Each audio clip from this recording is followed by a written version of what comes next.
So I thank Deveerich for bringing them in and allowing all of us to be here to share a little bit today. Vâng, và cảm ơn Deveerich đã tạo điều kiện cho hai đồng đội của tôi, Jack David cùng với lại các diễn giả khác có mặt trong 2 ngày qua để chia sẻ những câu chuyện thành công của họ đối với lại các anh chị ạ. Okay, good. All right.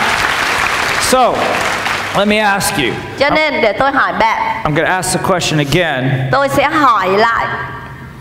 How many of you would like to increase your income significantly over the next few weeks and months? Vâng, bao nhiêu người thật sự mong muốn thu nhập của mình trong vài tuần, vài tháng tới tăng trưởng đột phá ạ? All right, good. Tốt. So, I promise you that over the next hour or so that we're together, I'm going to show you how to do that. Vâng, tôi hứa với bạn là trong thời gian từ bây giờ cho đến chiều khi mình ở bên nhau, tôi sẽ làm điều đấy cho các bạn. And I'm also going to show you how to get other people to help you do that. Và tôi cũng sẽ chỉ cho bạn thấy làm thế nào để khiến người khác người ta phải giúp các bạn làm điều đấy. Good? Tốt chưa ạ? All right. So, some of you that don't know me, một số người chưa biết tôi thì I'm Blair. Tôi là Blair. Say hi, Blair. Nói đi, chào Blair. Hi. Chào. Some of you may know me as the rich dad advisor to Robert Kiyosaki. Một số bạn có thể biết tôi là cố vấn của Robert Kiyosaki.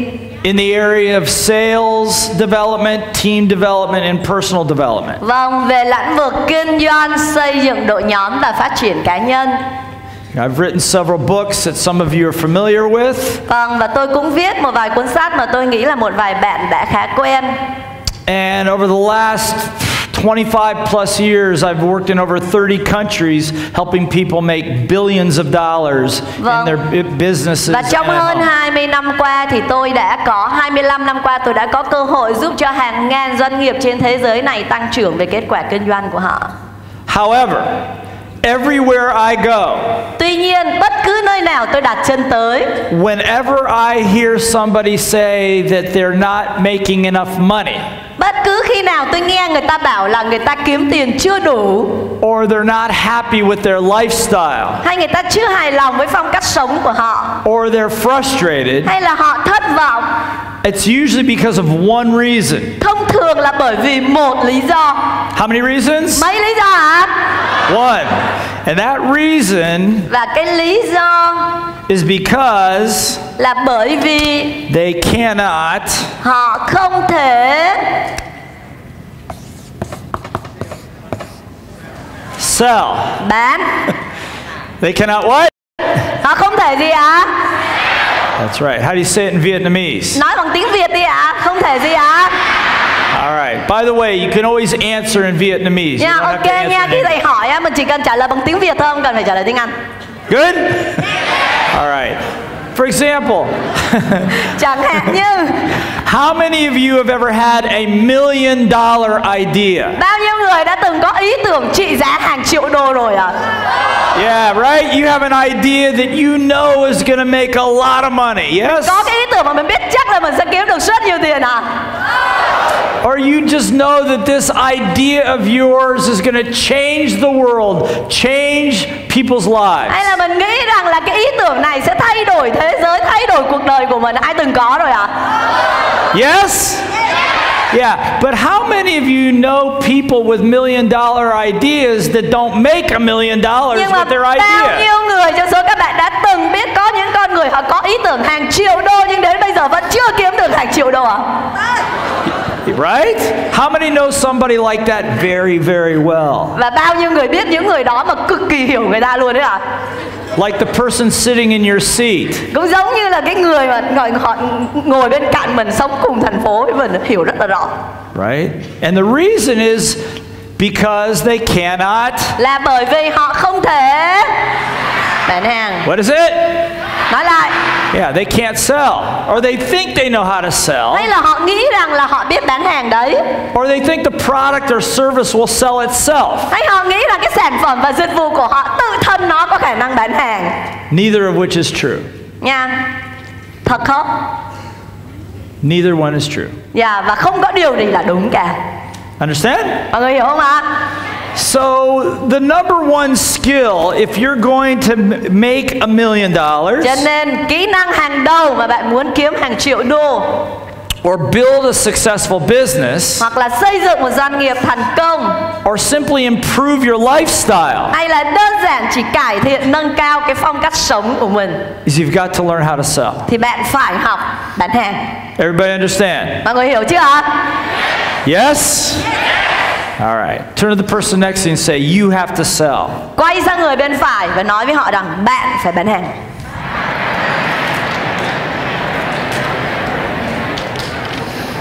The second reason, cái lý do thứ hai, the second reason that people don't generate $1 million or make a lot of money, lý do thứ hai mà tại sao họ chưa có được hàng triệu đô is từ cái ý tưởng because of this. là bởi vì cái điều này. Let's say this is you. Hãy tưởng is tượng you. nhé, đây là mình á. Okay? Point to that. Say, that's me. Chỉ đi nói tôi đó. All right, good. So, how many of you have big goals for yourself? Bao nhiêu người có một mục tiêu rất là lớn cho bản thân ạ? Yeah, big goals. So you have big goals over here for yourself. Có mục tiêu rất lớn cho riêng mình ở đây. And they could be lots of different things. Và có thể là mình Maybe you want to make a lot of money. mình mong muốn mình kiếm được rất nhiều tiền này. Maybe you want to have Hoặc là amazing relationships. mình muốn có những cái mối quan hệ tuyệt vời. Yes? Maybe you just want to have peace and happiness in your life. Hoặc là chỉ muốn hạnh phúc hơn thôi. Yes? Now, here's the problem. Đây là vấn đề đây. How many of you realize in order to get from here to here, you're going to need some help? Bao nhiêu người nhận ra rằng để đi từ đây đến đây cần phải có sự trợ giúp. And the bigger the goal, the more help you're going to need. Đó là mình cần phải làm thế nào để giúp họ sẵn sàng hỗ trợ mình. Yes? Yeah. So fortunately or unfortunately, along the way, cho nên một cách may mắn hoặc là không may mắn trên hành trình thực hiện điều đấy, in order for you to get what you really want, để có thể thực sự kiếm được những con người rất là tài giỏi ở đây và đạt được những điều mình muốn, it's going to require other people. Thì đòi hỏi phải có người giúp đỡ mình. Your ability to build mình sẵn sàng xây dựng, as Teresa was talking about, đó, mà Teresa vừa chia sẻ với các bạn, đó là về a team. Team. A what? Cái gì ạ? Team. Đúng rồi, bây giờ gọi đồng đội nha. So, two skills. Vâng, 2 kỹ năng. How many skills? Mấy kỹ năng? Number one, you have to be able to what? Kỹ năng thứ nhất là mình phải bán hàng. And number two, you have to be able to build Kỹ năng thứ hai là phải xây dựng a team, a good team. Là một đồng đội chất. So Teresa is part of my team. Teresa là một phần trong đội nhóm của tôi. Would you like to have her on your team? Các bạn có muốn có người giống như Teresa trong đội các bạn không ạ? Yeah. Give her a round of applause. Dành cho cô ấy một tràng pháo tay. Ngại quá em phải giật ra các anh chị. Okay? So, I'm going to show you how to do this. Tôi sẽ chỉ cho các bạn cách làm như thế nào. But let me ask you. Nhưng hãy để tôi hỏi bạn. What would it be like? Nó sẽ như thế nào?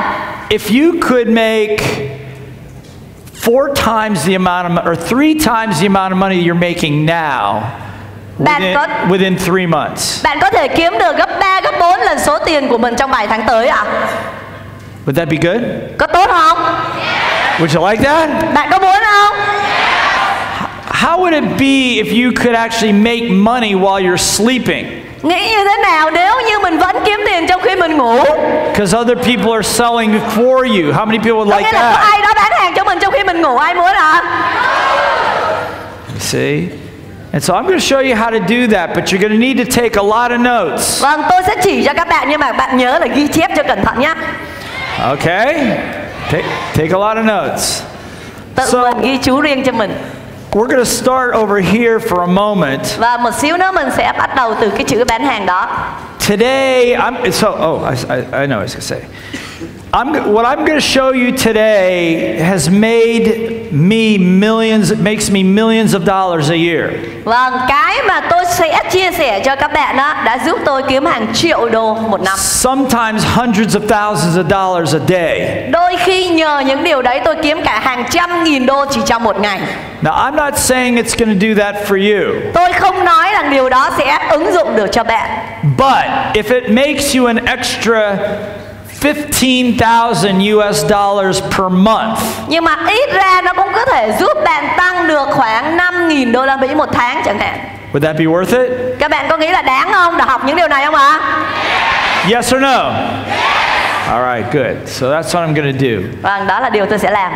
And you know, I make a lot of money, and I've helped literally hundreds of thousands of people to make billions of dollars. Vâng, tôi không chỉ bán được cho bản thân mà tôi còn giúp cho hàng trăm nghìn người họ có kiếm được cả tỷ đô cho riêng họ ạ. But when I started in business, I was terrible. Nhưng mà lúc tôi bắt đầu công việc này á, tôi khiếp lắm. Terrible. Dở lắm. The first job that I got a job working for a big company as a sales representative. Vâng, cái công việc đầu tiên của tôi là làm việc cho một cái công ty khá là lớn trong vai trò là đại diện bán hàng của họ. Because I knew I had to learn how to what? Là bởi vì tôi muốn học làm thế nào để How to what? để gì ạ? Why? Because Tại sao? sales equals Vì bán hàng đồng nghĩa với income. Sales equals what? bán hàng đồng nghĩa với gì ạ? So I figured I better learn how to do that. Cho nên là tôi tìm cách làm sao để mình có thể làm được điều đấy. I was so bad that within the first 2 weeks, my sales manager was ready to fire me. Và tôi có thành tích cực kỳ tệ. Trong vòng 3 tuần là sales manager của tôi là chuẩn bị đuổi tôi rồi đó. I was terrible. Tôi rất là dở. And in the office where we worked, there was a sign on the wall of the office. Vâng, và trong cái văn phòng mà chúng tôi làm việc đó, nó có một cái tấm bảng để ở trong phòng á. That I will never forget. Mà cái nội dung ở trên đấy tôi sẽ không bao giờ không nhớ. And the sign said, salesmanship begins when the customer says no. Là bởi vì cái tấm bảng đó nói rằng bán hàng chỉ thực sự bắt đầu khi khách hàng nói tiếng không. Yeah, salesmanship begins when the customer says no. Nha. Bán hàng chỉ thực sự bắt đầu khi khách hàng không với mình. And I thought it was a very motivational sign. Và tôi nghĩ rằng đó chỉ là một cái bảng biểu để động viên tinh thần anh em thôi. And I thought I understood it. Và tôi nghĩ rằng tôi hiểu cái thông điệp đấy. That when a customer says no, và khi khách hàng nói tiếng không với mình, you have to know how to handle their objection. Mình sẽ phải làm thế nào để có thể xử lý từ chối của họ, đúng không ạ? But it was more than that. Và hơn thế nữa. See, we had to, in those days, I had to sell desktop calculators. Và có một ngày nhiệm vụ của tôi là phải đi ra ngoài bán cái máy tính cầm tay ấy Door to door. Trực tiếp cho khách hàng. They were terrible calculators. Và đó là một cái máy tính cực kỳ là tệ. They were twice the price of everybody else's. Giá mắc gấp đôi so với những cái máy tính cùng loại. And most of the time they did not even work properly. Và hầu hết mua xong rồi hàng á, cái máy tính đó nó không có vận hành tốt được. But I had to sell them. Nhưng mà tôi phải bán cái hàng dồn đó. And if I could sell $10,000 worth of those calculators, và nếu như tôi không bán được doanh số 10.000 đô la Mỹ cho cái máy tính đó, then the company would send me to sales training. Thì nếu như tôi bán được, khi đó tôi mới được công ty đào tạo cho tôi về kỹ năng bán hàng. And I always thought, don't I get the sales training first? Và tôi nói, ủa sao không dạy tôi trước đi? They go, nope. Không. If you don't have the strength to do this, we're not going to waste our money on you. Nếu như các bạn không, nếu như anh không có cái sức mạnh để làm điều đấy, tôi không có phí tiền mà đi đào tạo cho anh. So I went out and I made call after call after call after call. Cho nên là tôi gọi khách hàng để cố gắng bán. And people, there were lots of objections. Và có cực kỳ nhiều những cái lời từ chối và đối kháng từ khách hàng. People would say, "Get out of my office." Và mọi người nói với tôi, biến ra khỏi văn phòng của tôi. You're wasting my time. Phí thời gian của tôi. Your products are terrible. Sản phẩm của bạn cực kỳ là dở. You have no idea what you're talking about. Bạn chẳng biết cái quái gì về những cái gì bạn đang giới thiệu đâu ạ. You're an idiot. Bạn là một cái thằng ngu dốt. You're a loser. Bạn là cái thằng thua cuộc. And I go back to the office. Tôi quay lại văn phòng công ty tôi. I looked at that sign on the wall. Tôi nhìn lại cái tấm bảng đó ở trên tường. Salesmanship begins when the customer says no. Bán hàng chỉ thực sự bắt đầu khi khách hàng nói tiếng không. And then I knew what it meant. Và bắt đầu tôi mới hiểu được that it's not about the customer at all. Đó không phải là vấn đề với khách hàng. That every time the customer says no, the voice in my head is going, maybe you're not good enough. You don't know how to sell. Có thể là khi mà khách hàng từ chối tôi thì trong đầu tôi nó sẽ có một cái giọng nói nhỏ là có thể bạn chưa đủ giỏi, có thể là bạn chưa. That every time I got hit, nhưng mà bất cứ lúc nào mà tôi bị my confidence như vậy đó, my confidence would get lower. Bị tấn công như vậy á, thì cái gọi là cái cấp độ tự tin của tôi nó sẽ giảm every xuống. time they told me I was stupid and I didn't know what I was talking about. Và mỗi lần họ chửi tôi ngu và chẳng biết cái quái gì về những điều tôi giới thiệu á, part of my brain began to believe it. Thì lúc đó cái não của tôi nó bắt đầu tin điều đấy. And so what I realized that the toughest sale of all là tôi nhận ra được cái phần bán hàng khó khăn nhất trong các kiểu bán hàng is not selling to the customer. Đó là không phải bán hàng cho khách hàng đâu. The toughest sale of all mà phần khó khăn nhất is you selling you to you. Đó là bạn bán hàng cho chính mình. Understand? Hiểu không ạ? It's those days when you think you can't go any further. Nếu nó như giả sử như có một cái ngày bạn cảm như là tôi không thể cố hơn được nữa. When the whole world is telling you no. Nếu như cả thế giới này từ chối bạn. When nobody believes you. Không ai tin bạn nữa. And you begin to doubt yourself. Và bắt đầu bạn nghi ngờ về bản thân mình. That's when salesmanship begins. Đó là cái khoảnh khắc mà bạn bắt đầu bán hàng đấy. But it's not selling to the customer. Nhưng không phải bán hàng cho khách hàng. That's right. It's you bạn đúng đấy. Selling you to you. Bán hàng cho chính mình. So you don't give up. Để mình không bỏ cuộc. Everybody understand? Yes? Mọi người hiểu không ạ? How many of you in this room are business owners? Raise your hand. Bao nhiêu người trong số các bạn ở đây là chủ doanh nghiệp, vui lòng giơ tay ạ? Or in business for yourself, raise your hand. Hoặc là ít nhất mình có một cái công ty riêng gì đó mình đang làm việc cho mình ạ. So you know what I'm talking about. Thì bạn sẽ hiểu cái điều tôi nói ấy ạ. So that's why when I realized what that sign really meant. Đó là lúc mà tôi nhận ra được cái bảng đó, cái thông điệp đó nghĩa là gì. I realized that I had to work extra hard to sell me to me. Và lúc đó tôi nhận ra tôi phải cần mẫn hơn để bán hàng cho chính mình. Everybody understand? Yes? Mọi người hiểu không ạ? That's why it's your number one skill. Đó là lý do tại sao mà bán hàng là kỹ năng số 1. Because what you have to sell là bởi vì cái mà bạn cần bán before you can even sell to the customer trước khi mà bán cho khách hàng is this. Là bán cho cái này này. Everybody know what this is? Mọi người có biết cái này là cái gì không? Psst, psst, psst, psst. Circle. Stand closer to me. Okay. Okay, thanks.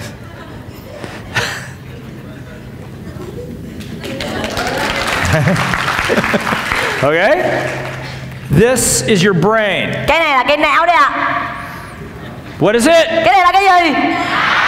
It's your brain. Now, it's not your brain on drugs, but this is actually what your brain looks like. Vâng, cái này không phải là não mà bị ảnh hưởng bởi thuốc đâu nha. Cái này là cái não thực sự á, về mặt khoa học á.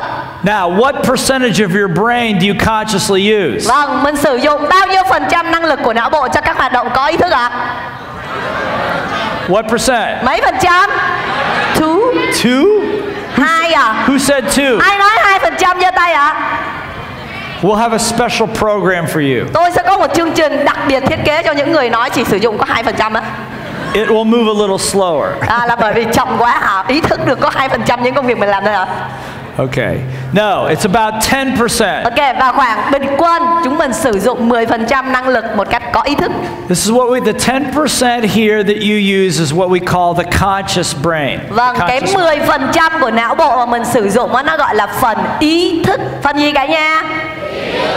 So if this is the conscious mind, what is this? Cho nên nếu ở trên là ý thức thì ở dưới là gì? Subconscious. Very good. So subconscious. And the reason we call it subconscious Lý do tại sao mình gọi là tiềm thức is because stored in here are a lot of old memories, là bởi vì nó lưu giữ ở trong đây những cái ký ức ngày xưa, other experiences, những cái trải nghiệm khác nhau, advice that other people had given you, vâng, và về tất cả những cái lời khuyên nhủ gì người khác người ta dành cho mình that we don't think about all the time. mà mình không hề nghĩ quá nhiều về những điều đấy. So, for example, how many of you in this room have ever been heartbroken at least one time? Vâng, bao nhiêu người trong số các bạn ít nhất một lần trong đời tan nát cõi lòng rồi ạ? If you didn't raise your hand, you're lying. Nếu các bạn không giơ tay là các bạn đang dối đấy. How many have ever been heartbroken at Hỏi least lại one nè, ai time? ít nhất một lần trong đời đã từng tan nát cõi lòng rồi? Thank you. Cảm ơn. Thank you. Okay, good. Thank you. How many of you have ever lost money at least once? Và bao nhiêu người ít nhất một lần trong đời mất tiền? How many have ever loaned money to somebody else that did not pay you back at Đã least từng once? cho ai đó mượn tiền mà họ không trả tiền đến bây giờ rồi ạ? Okay, so we don't, right? So I'm not trying to upset you. Tôi không cố gắng để tôi làm cho bạn tăng động như vậy. I'm just saying we all have these Tôi memories. chỉ muốn nói rằng tất cả chúng mình đều có những trải nghiệm như thế, ký ức như vậy. And so let's say I'm doing business with this gentleman right here. Cho nên giả sử như thầy làm ăn với lại anh đi. And let's say that perhaps many years Phú. Okay, I'm doing business with Fu. Ví dụ giả sử như tôi giao thương với anh Phú. And Fu, many years ago, was cheated by somebody. He loaned money to them and they never paid him back. Và cách đây nhiều năm rồi, anh đã từng bị ai đó lừa gạt anh, cầm tiền đi luôn rồi và chưa trả lại cho anh. Right? So I don't know that. Và tôi không biết điều đấy. But I go up to Fu and I say, and we've been really good friends for maybe a couple years. Và thật sự là trong vài năm qua tôi và Thú là rất là thân thiết với nhau. But I go up to Fu and I say, Fu, you know, I'm looking to do an investment. Và tôi đến gặp anh Phú và nói, Phú ơi, tớ đang cân nhắc một vài cái thương vụ đầu tư. And if you could loan me about $10,000 US, I'll be happy to pay you back as soon as I can. Và nếu như mà cậu có thể cho tôi mượn 10.000 đô la Mỹ, tôi hứa tôi sẽ trả lại cho cậu sau này. Okay, now what do you think he's thinking right now? Bạn nghĩ đi, lúc này anh Phú nghĩ cái gì? Right, no way, right? Không đời nào. Why? Tại sao vậy? I may be completely trustworthy. Tôi có thể hoàn toàn là một người rất là đáng tin cậy. But immediately our relationship changes, Nhưng yes? mà ngay lập tức quan hệ của hai đứa tôi thay đổi, đồng ý không ạ? Yes? All of a sudden he doesn't trust me as much. Hay là thậm chí thôi, anh ấy không còn tin tưởng tôi nhiều như trước nữa. Doesn't want to hang around me as much. Không muốn chơi với tôi nữa. And here's the thing. Và đây là điều anh ấy nghĩ. It has nothing to do with me. Không có gì cần phải làm với tôi cả. It has something to do with something that came out of his subconscious. Mà là cần phải làm với một cái thứ mà nó đang chứa ở trong cái tiềm thức của anh Phú ấy. Which we call his Cái mà chúng tôi gọi đó là little voice. tiếng nói nhỏ. Gọi là gì cả nhà? What is it? Gọi là gì? How many of you have a little voice? Bao nhiêu người có tiếng nói nhỏ?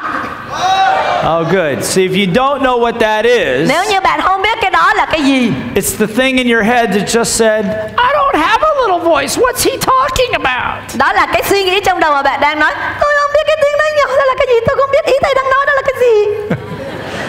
How many know what I'm talking about now? Bao nhiêu người hiểu ý tôi nói là tiếng nói nhỏ đó là gì ạ? How many of you have more than one little voice? Còn bao nhiêu người nghĩ mình có hơn một tiếng nói nhỏ trong đầu ạ? Right? And so that's why I say that the most important sale of all Đó là tôi nói cái tầm quan trọng nhất, cái nhân tố quan trọng nhất trong bán hàng is your ability to sell to this little voice. đó là bạn phải có khả năng để bán cho cái tiếng nói nhỏ của mình á. Even before you talk to a customer. Ngay cả trước khi mình đi gặp khách hàng. Let me ask you something. Hãy để tôi hỏi bạn một vài điều nhé. How many of you really enjoy selling? Bao nhiêu người trong số các bạn rất thích bán hàng? But how many of you are a little nervous or uncomfortable about selling? Nhưng mà bao nhiêu người trong số các bạn cảm thấy căng, cảm thấy lo lắng khi mà đi bán hàng ạ? Right, same number. Cũng khá tỷ lệ giống nhau. And so, I mean, if I had you sell this marker pen, cho nên nếu như mà tôi giả sử tôi yêu cầu bán cây bút này, easy sale, yeah? có dễ bán không? How many think you could sell this marker pen? Bao nhiêu người nghĩ mình bán cái cây bút này mình hoàn toàn bán được à? Raise your hand if you think you Giơ could tay sell nếu it. mình nghĩ là đi bán cây bút này mình bán được. All right, but if I told you this you have to sell this marker pen for $10,000 US. Nhưng nếu tôi nói bạn phải bán cây bút này 10.000 đô. How many would have a little more trouble with that? Bao nhiêu người nghĩ sẽ gặp rắc rối đây để bán cây bút này 10.000 đô? Yeah, me too. Or tôi cũng vậy thôi. Or if you were going to have to raise $20 million US to build a company that manufactures these. Hay là nhiệm vụ của mình đó là phải đi huy động vốn 20 triệu đô la để xây dựng một cái công ty sản xuất cái bút này. How many would find that a little more difficult? Bao nhiêu người nghĩ như vậy nó còn bán hàng khó hơn nữa hả? Yeah. So that's the reason sales đó là lý do is tại sao. important. Because in order for you to get your dreams, là bởi whatever vì they để are, giúp bạn đạt được cái ước mơ của mình ở đây, you're going to need to sell all these people mình phải bán cho những người này on why they should support you. tại sao họ phải hỗ trợ bạn. That's also sales. Cái đó cũng gọi là bán hàng. Okay? Bạn hiểu không ạ? All right. So when it comes to selling, cho nên khi mà nói về bán hàng, one thing you must learn. một điều bạn phải học được. How many things? Mấy điều? One thing. Một điều. You got to learn how to make a lot of money in a very short period of time, no matter what the economy is doing. Bạn phải học cái kỹ năng bán hàng trong thời gian nhanh nhất, bất kể nền kinh tế của mình nó như thế nào. Understand? Hiểu không ạ? You need to be able to do it quickly. Mình cần phải làm cực nhanh. Because your business may need money quickly. Là bởi vì cái công ty của mình, cái công việc của mình nó đang rất là thiếu tiền, nó cần nhanh. Your family may need money quickly. Gia đình của mình cũng đang rất cần tiền. Understand? Hiểu chưa ạ? Yes? All right. Cảm ơn bạn đã xem video. Để nhận thêm các video tiếp theo, vui lòng click subscribe và bật chuông